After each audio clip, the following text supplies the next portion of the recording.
বেঁচে যে আছি এটাই আশ্চর্য ব্যাপার। সকালে দাঁত মাজার জন্য টুথপেস্ট নিলাম, এর মধ্যে নাকি ক্যান্সারের উপাদান। নাস্তায় একটু পরোটা খেলাম, সেটাও আবার ভেজাল তেলে ভাজা। সুন্দর দেখে একটা কলা খেলাম, তাও আবার কার্বাইড দিয়ে পাকানো। চাঙা হওয়ার জন্য এক মগ কফি নিলাম, সেটাই নাকি কফির গুঁড়ো কম, তেঁতুল বীজের গুঁড়ো বেশি। কাঁচা বাজারে গেলাম টাটকা শাক সবজি কেনার জন্য। কিনবো কি, সব তো হাইব্রিড সার দিয়ে ফলানো। মশলা আর হলুদ গুঁড়ো নিলাম, ওতে আবার লেড আর ক্রোমাইড কেমিক্যাল মেশানো। সয়াবিন তেল দিয়ে রান্না করব, সেই তেলের অর্ধেকই নাকি পাম অয়েল মেশানো। মাছ মুরগি খাবো, কিন্তু সেগুলোকে ভেজাল পোল্ট্রি ফিড খাইয়ে বড় করা হয়। গরমের দিনে একটু তরমুজ খেতে মন চাইল, সেটা নাকি পটাশিয়াম পারম্যাঙ্গানেট দিয়ে লাল করা। বাচ্চাকে আমলিচু খাওয়াবেন, ওগুলোও তো আবার ফরমালিন দেয়া। একটু মিষ্টি খেতে মন চাইল, জিলাপি নিলাম, সেটা নাকি পোড়া মোবিল দিয়ে মচমচে করা। ইফতারে গলা ভেজাতে শরবত খাবো, তাতে মেশানো হয়েছে ক্ষতিকর রং আর কেমিক্যাল। খেজুর কিনলাম, চড়া দাম নিয়ে ধরিয়ে দিল ৩ নম্বরই খেজুর। ইফতারে মজা করে মুড়ি মাখানো খাবো, সেই মুড়ি ইউরিয়া দিয়ে ফোলানো। সরিষার তেল দিয়ে মাখিয়ে খাবো ভেবেছিলাম, সেই তেলেও তো ভেজাল। সুন্দর দেখে বড় বড় পেঁয়াজু কিনেছিলাম, খেয়ে মনে হলো বড়া খাচ্ছি। আলুর চপে আলুর নামগন্ধ নেই, বেগুনিতে বেগুন খুঁজে পেলাম না। সবজি চপ মুখে দিয়ে মনে হলো খড়কুটো চিবাচ্ছি।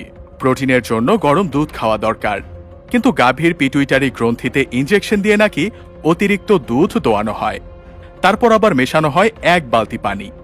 এত ভেজাল খাওয়ার পর দু একটা ঔষধ না খেলে তো শরীর টিকবে না।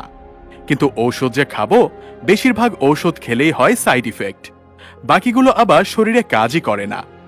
ঔষধ খাচ্ছি নাকি স্বাদবিহীন কাশির ট্যাবলেট খাচ্ছি, সেটাও একটা সন্দেহ। ভেজাল খেয়ে পেট ভরিয়ে বসে বসে ভাবছি, এই পর্যন্ত বেঁচে আছি কিভাবে।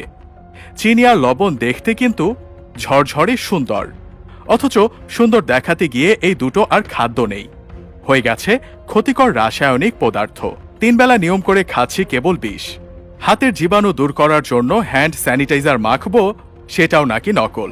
পানি দিয়ে হাত ধোবো, সেই পানির সাথে আসে দানা দানা ময়লা। সবজি কিনতে গিয়ে ভালো দেখে বেছে বেছে নিলাম, বাসায় এসে দেখি সব পচা।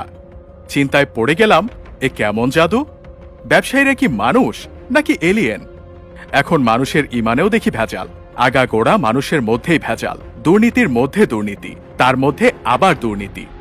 ভেজাল আর দুর্নীতি মিলেমিশে জগা খিচুড়ি হয়ে গেছে, তার মধ্যে পড়ে গেছি আমরা।